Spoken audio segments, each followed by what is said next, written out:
Serei salvo se perseverar?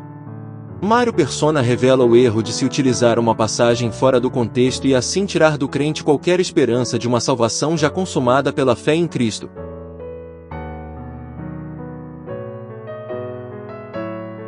Estava até correspondendo com uma pessoa que dizia que acredita que se ele perseverar até o fim, ele será salvo. Ele faz, na verdade, o uso errado de um versículo de Mateus 24, que está falando da grande tribulação, daqueles que vão perseverar na grande tribulação para se manter vivos, se manter a salvo, para entrar no reino terreno de Cristo. E aí eu até respondi para ele, respondi depois e publiquei essa resposta, dizendo o seguinte: você nunca terá a certeza de salvação perseverando, porque perseverar é um processo contínuo. E você só vai saber quando chegar no final da sua perseverança. E se você chegar no final da sua perseverança e descobrir que faltou 1 centímetro de perseverança, você está lascado, está perdido. Perseverou a vida inteira e morreu na praia. Porque faltou um pouquinho para perseverar. Então, que vida desgraçada é uma vida assim?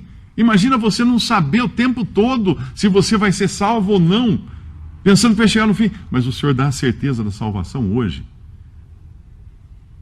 Dá a certeza da salvação hoje. Se com a tua boca confessares a Jesus como Senhor, e em teu coração creres em Deus, ele fala em Romanos, ele tem a salvação. Melhor dizendo, até um versículo melhor que esse, mais claro do que esse, fica em João capítulo 5, quando ele diz assim no versículo 24: na verdade vos digo que quem ouve a minha palavra e crê naquele que me enviou, tem a vida eterna, não entrará em condenação, mas passou da morte para a vida. Essa é a certeza, tem a vida eterna, passou da morte para a vida, não entrará em condenação. Essa é a certeza que um cristão pode ter. Então, se você, que deve ter nascido num país cristão, aqui todos nasceram num país cristão, que deve ter vivido influenciado pelo cristianismo, pelas boas maneiras cristãs, pelas boas condutas cristãs, por religiões cristãs, você que está dentro da aldeia do cristianismo, o Senhor quer pegar você pela mão e levar para fora. E lá fora dessa aldeia do cristianismo ou da cristandade, o Senhor quer cuspir no seu olho. Ele quer fazer de uma forma até afrontosa para a sua pessoa, porque crer em Jesus é considerar-se totalmente perdido. Ninguém gosta de considerar perdido. Todo mundo acha que tem uma peninha de bondade em si, né? Mas crer no Senhor é considerar-se totalmente perdido, totalmente arruinado, totalmente lixo. Não tem nada que preste. Paulo, quando ele falou das suas virtudes judaicas da sua vida anterior, antes de se converter, ele fala: tudo aquilo eu considerei lixo. Eu considerei como esterco comparado a conhecer a Cristo. Então, se você foi criado nessa esfera de cristianismo, de cristandade, o Senhor quer pegar você pela mão. Quer tirá-lo dessa esfera. Quer que você apague, passe uma borracha, deleta, formata o seu HD fora dessa esfera agora. E ali, fora, ele vai mostrar a você quem realmente ele é. Como ele mostrou para aquele outro cego quando ele foi expulso da sinagoga. Não dá para você ter uma percepção correta, nítida, clara, cristalina de quem é a pessoa do Senhor Jesus, a menos que você deixe de lado tudo que aprendeu, toda a tradição religiosa que aprendeu, e concentre-se na palavra de Deus. O que diz a Bíblia? O que a palavra de Deus diz? E a palavra de Deus diz que Cristo veio ao mundo salvar não pessoas boas, pecadores. E a palavra de Deus diz que você, claro, depois que conhece o Senhor Jesus como seu Salvador, e com um coração cheio de gratidão, você vai querer viver uma vida que agrade a Ele, mas não para ser salvo, mas porque você recebeu a salvação, porque você já tem o perdão dos seus pecados. Aí é uma coisa consumada, resolvida já. Resolvida. Você não se torna obediente aos seus pais para se tornar filho deles. Não. Você obedece aos seus pais porque você é filho deles. É essa a ordem das coisas.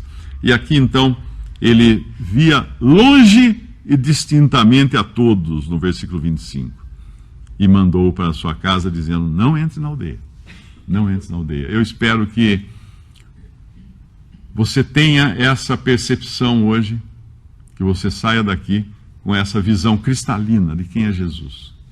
O mundo religioso nos condiciona a considerar homens altos, grandes, poderosos, a elogiar homens. Existe até muito nas religiões, né, essa coisa, o aniversário do pastor, transferência de cargo, coroamento lá, na Igreja Católica, com aquela coroa, aquele chapéu diferente, aquelas cadeiras grandes atrás do altar ou do púlpito, toda uma diferenciação de homens.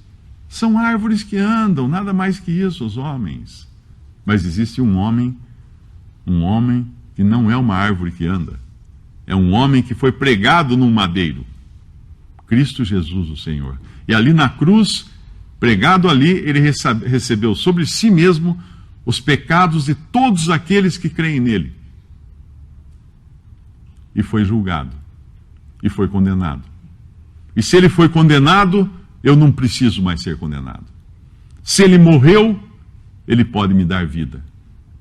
Existe uma técnica para você aqui nessa região, aqui de Limeira, Limeira, Piracicaba, Americana, Santa Bárbara do Oeste, toda essa região de canaviais, tinha antigamente muitos casos de morte na cana, porque queimavam naquele tempo, o corte da cana era manual.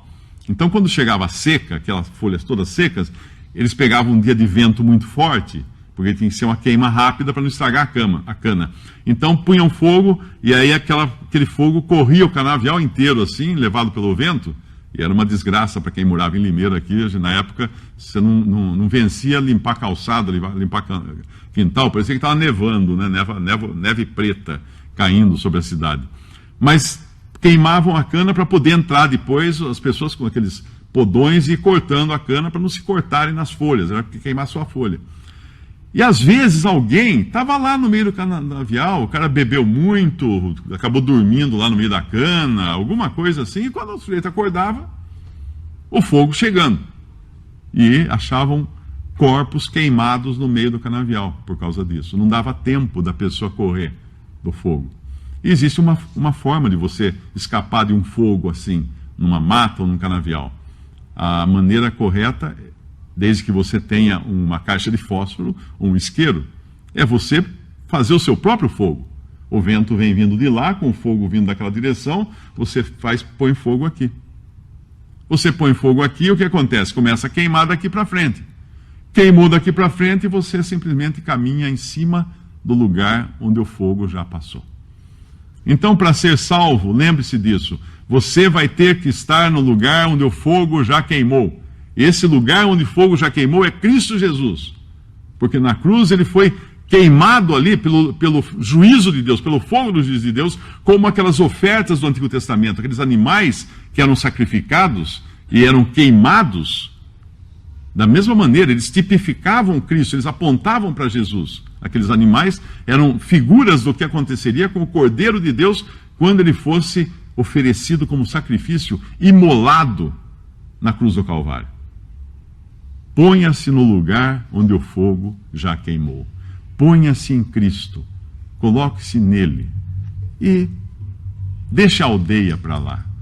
Deixa todo o sistema que você conheceu, tantas coisas e tudo.